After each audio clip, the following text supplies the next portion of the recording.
మాంగళ్యధారణ ముహూర్తస్సు ముహూర్తోస్తు అస్మిన్ ముహూర్తకాలే సూర్యాదీనా నవానాం గ్రహాణాం అత్యంతానుకూల్యతా ఫలసిద్ధిరస్తు.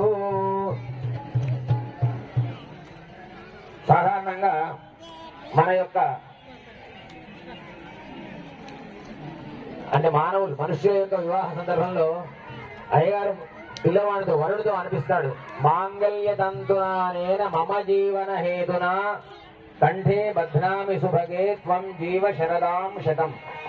ఓ అమ్మాయి, మాంగళ్య ధారణ చేస్తున్నాను నీ మెడలో, మమ జీవన హేతున, నువ్వు ఎటువంటి దానివి, నా యొక్క జీవనానికి కారణమైనటువంటి దానివి, అటువంటి నీకు జీవ నూరేళ్లు సుఖంగా ఉండు, నేను సుఖంగా ఉండేట్టు చేయి అని అంటాడు.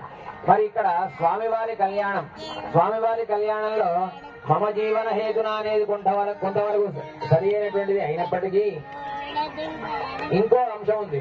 త్వం జీవ శరదాం శతం. అమ్మ నువ్వు జీవించు, అమ్మవారిని స్వామివారిని అనగలుగుతాం మనం.